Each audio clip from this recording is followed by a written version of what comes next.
I think I'm pretty outspoken, and that's not probably a good thing in terms of a politician, but it's a good thing if you ever got elected, you can really do a job. That's Donald Trump, Eric Trump's father and also the 45th President of the United States. Long before Donald enjoyed the sweet taste of gold, he preferred the silver spoon he was born with. We all know that past behavior is the greatest indicator of future success. With that in mind, let's take a look. Who really is Donald Trump? I'm Julianne Moore, and this is the story of the COVID patient in charge of America's nuclear arsenal.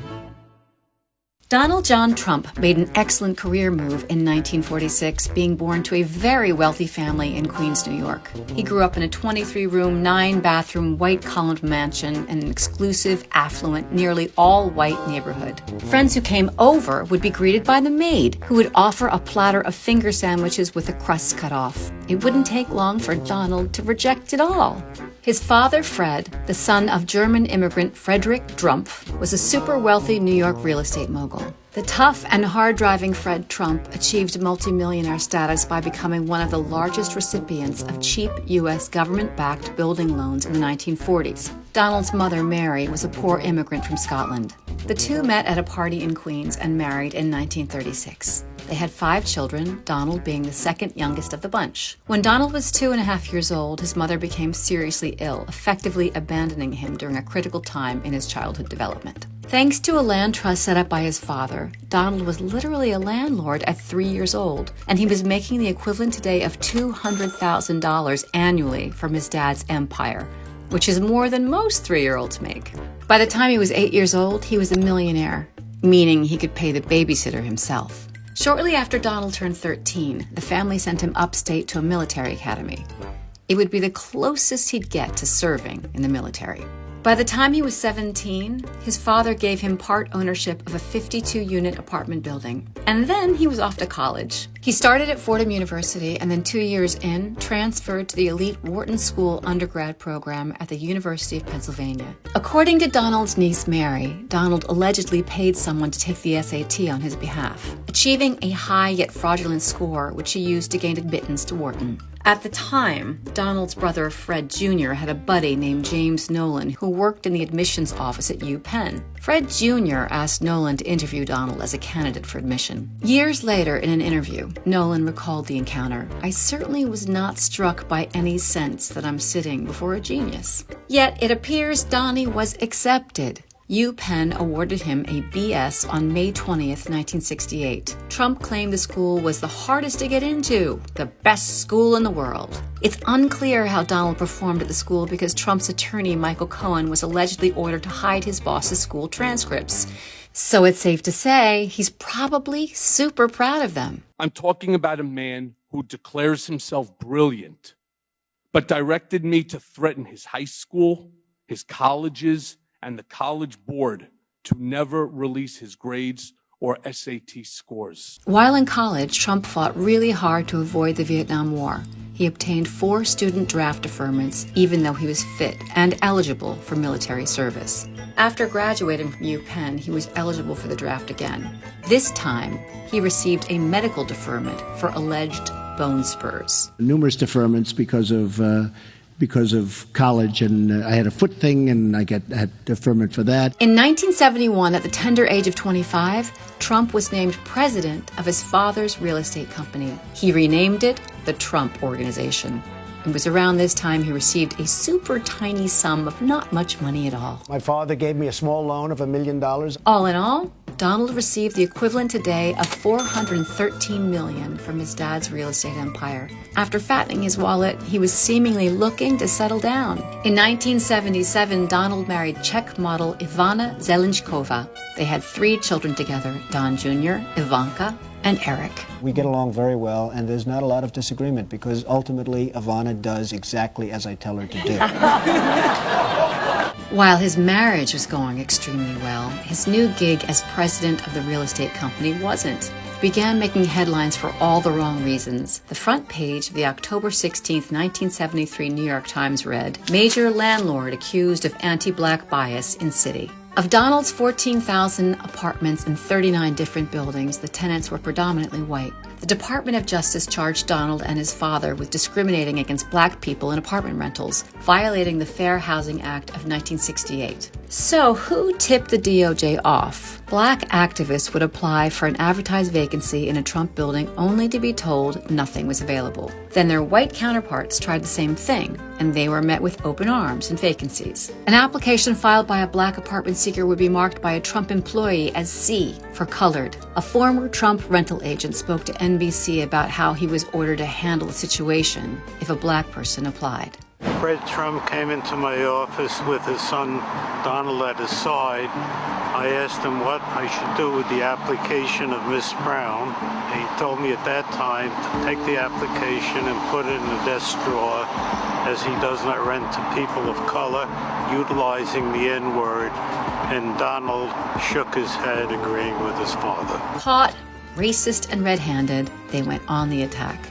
Donald, along with Roy Cohn, famed McCarthyist lawyer and power broker, countersued the Department of Justice for $100 million in damages. But this countersuit was tossed out by the judge. In 1975, Donald and his father settled the original case. They were ordered to study the Fair Housing Act and not to discriminate at their properties in the future. Additionally, they were ordered to work with the New York Urban League to identify new tenants. If I were starting off today, I would love to be a well-educated black because I really believe they do have an actual advantage today. After putting his racist tendencies to rest definitely forever, business was booming. Donald was on the rise, and so were his buildings. Throughout the 80s, 90s, and 2000s, it seems Trump smeared his name in gold plating wherever he could. Casinos, steaks, residential high-rises, vodka bottles, water bottles, board games, hotels, and golf courses all donned the Trump name. But so did the bankruptcy papers. Trump's companies filed for Chapter 11 bankruptcy 6 times. By 1990, they owed $4 billion to more than 70 banks. He refused to pay millions of dollars to working people, like contractors and other businesses, in the process, which is probably why he made a cameo in Home Alone 2. So, is Trump really as rich as he claims he is? From 1985 to 1994, Donald Trump lost at least $1.2 billion. I remember once my father and I were walking down Fifth Avenue, and there was a homeless person sitting right outside of Trump Tower. And I think I was probably maybe 9, 10, something like this. It was around the same time as the divorce.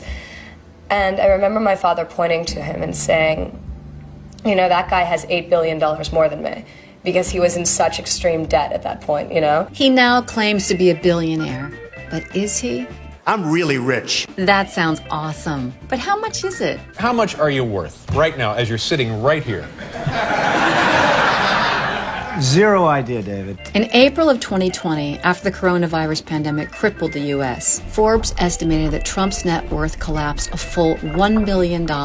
It's unclear what Trump's actual net worth is. Due to a bombshell report by the New York Times, we do know, at least according to leaked tax returns, that Trump is $421 million in debt.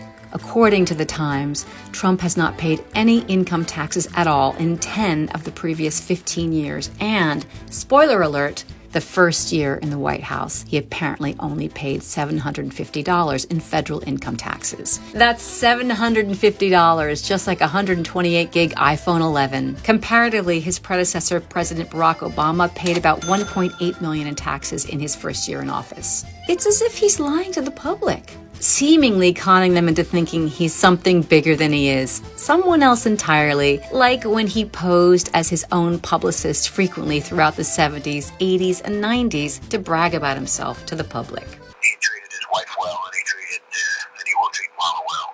And he's somebody that has a lot of options, and frankly, he gets called by everybody. He gets called by everybody in the book in terms of women. And then he went on to use his name recognition for a brutal New York City case. In 1989, when 5 young Black and Latino teens were accused of beating and raping a woman in Central Park, Donald was the loudest voice in opposition of the young boys. Donald took out a full-page ad in 4 newspapers, including the New York Times, calling for the execution of the now innocent Central Park 5. In all caps, the ads read, "Bring back the death penalty. Bring back our police." We don't know who did that crime. and the court's going to decide who did that crime. Were you prejudging those arrested? No, I'm not in that prejudging act? at all. I'm not in this particular case. I'm saying if they're found guilty, if the woman died, which she hopefully will not be dying, but if the woman died, I think they should be executed. I think you should have the death penalty. Donald, to this day, has refused to apologize for his calls to execute the innocent teenagers. In 1992, Donald and Ivana divorced after he cheated on her with Marla Maples, who he later married in 1993. Donald and Ivana settled for $14 million, a deal she took because her team worried Donald was going bankrupt. That same year, Maples gave birth to Donald's second and final daughter, Tiffany Trump. She's really a beautiful baby, and she's got Marla's legs. We don't know whether or not she's got this part yet, but time will tell. In the aftermath of the divorce, Ivana claimed, under oath, Donald raped her. The incident, which was detailed in Ivana's deposition, was confirmed by two of her friends. Later, Ivana walked back her claim without denying it, saying she didn't mean that Trump raped her in a literal or criminal sense. This wouldn't be Donald's last rape accusation. In the mid-90s, E. Jean Carroll, a writer and former Miss Cheerleader USA, claimed Donald raped her in a department store dressing room. Donald responded to the allegation by saying, "She's not my type," which led many people to believe there is a type of woman he would rape. Over the next decades, Donald was accused of rape, sexual assault, and sexual harassment by at least 26 women. You know, I'm automatically attracted to beautiful. I just start kissing them. It's like a magnet. You just kiss. I don't even wait. And when you're a star, they let you do it. You can do anything. Whatever you want. Grab them by the From 1996 to 2015, Trump owned the Miss Universe franchise, where his locker room behavior continued. He and Howard Stern chopped it up about predatory behavior frequently. Some of these foreign girls, you know, Mr. Trump, in my country, we say hello with vagina. And well, you could also say, as the owner of the pageant, it's your obligation to do that. So you have done that. Now, I'll tell you the funniest is that I'll go backstage before a show. Yes. And everyone's getting dressed and ready and everything else. And, you know, no men are anywhere. And I'm allowed to go in because I'm the owner of the pageant, and therefore I'm inspecting it. Donald also seemed to agree with Stern that his own daughter was, well, I'll let him say it. My daughter is beautiful, Ivanka. By the way, your daughter, she's beautiful. Can I say this? A piece of ass. Yeah. It wasn't the first time he seemingly hit on his own daughter. Although she does have a very nice figure. I've said that if Ivanka weren't my daughter, perhaps I'd be dating her. You know. Stop it! Oh, it's so weird. Stop. You know what? You are sick. All this while seemingly being good friends with now deceased convicted pedophile Jeffrey Epstein, who, according to one report, was a member of Trump's Mar-a-Lago resort until October of 2007. Footage from 1992 found in the NBC archives shows the future president welcoming Jeffrey Epstein to his Mar-a-Lago estate. The get-together more than a decade before Epstein pleaded guilty to prostitution charges in Florida. In 1999, Donald ran for president at his good friend Roger Stone's request. He ran on quite the ticket, too. You have a vice presidential candidate in mind? Well, I really haven't gotten quite there yet. It's just Oprah. I love Oprah. Oprah would always be my first choice. Stone helped pave the way for a George W. Bush presidency by imploding an entire party. Stone urged Pat Buchanan to run as a Reform Party candidate, and then enlisted Donald to join the race and sabotage Buchanan's chances to ensure that a third-party candidate wouldn't cost Bush the election. Well, Mr. Trump has said he'll make a decision at the end of February. He has formed a presidential exploratory committee. He has changed his registration to the Independence Party of New York, which is the Reform Party affiliate. Donald eventually dropped out. Around the time of his run, his marriage was crumbling. Maples and Donald officially divorced in 1999. But he was never really single. A year earlier, in 1998, Donald met Slovenian model Melania Naus at a party. They married a few years later. We were both at the same party, and that's how we met.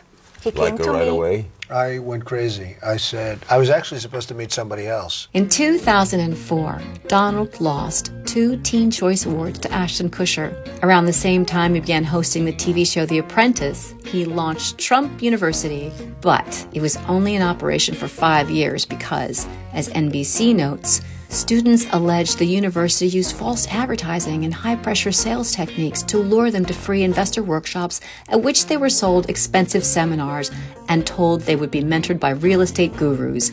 leading to the loss of thousands of dollars in tuition. At Trump University, we teach success. That's what it's all about. Success. It's going to happen to you. According to the sworn testimony by former Trump University employees, many instructors and mentors had no experience buying or selling real estate. It's reported one instructor was a salesman for Lowe's and another a manager for Buffalo Wild Wings. A former member of Trump's sales staff said the university was a joke. It was a facade, a total lie, and that it was just selling false hopes and lies. Trump faced a class action lawsuit and was ordered to pay $25 million. The USA Today report found that Donald and his businesses have been involved in at least 3,500 legal actions in federal and state courts over the past 3 decades. In 2006, Melania gave birth to their son Barron. 4 months after the arrival of his new son, Donald allegedly had an affair with adult film actress Stormy Daniels. Later, Donald allegedly paid Daniels $130,000 in hush money. In 2011, 3 years into Obama's first term, Trump was a leading proponent of the birther conspiracy theory.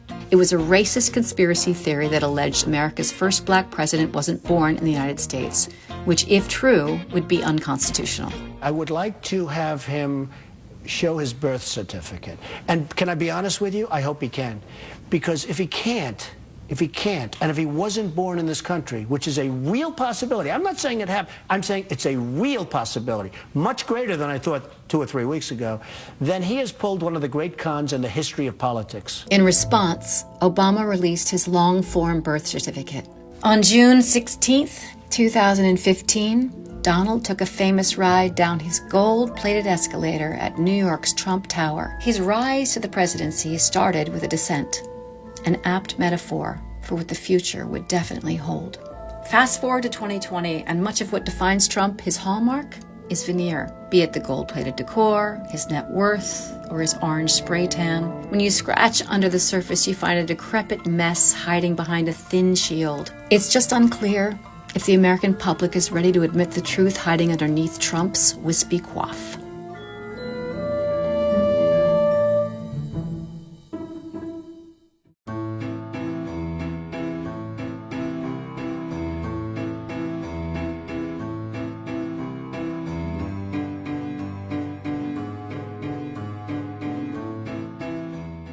Hey, thanks for watching Who Is. Did you know we have a podcast now too? On Who Is, the podcast, I'll dive deep into the fascinating lives of the people who run things, whose decisions impact every aspect of our lives. How did they get where they are today? And knowing that, what might they do next? From politicians to the ultra-rich, to military contractors and monarchs and media moguls, I'll introduce you to the reporters and experts who know these real-life world molders best. Sharp-eyed observers and confidants who observe our subjects as they make the decisions that define our everyday lives. To see more, hit the link or search Who Is on the iHeartRadio app or wherever you get your podcasts. And for more of the video series you know and love, be sure to check out the Snapchat versions and our series playlists on YouTube and Facebook.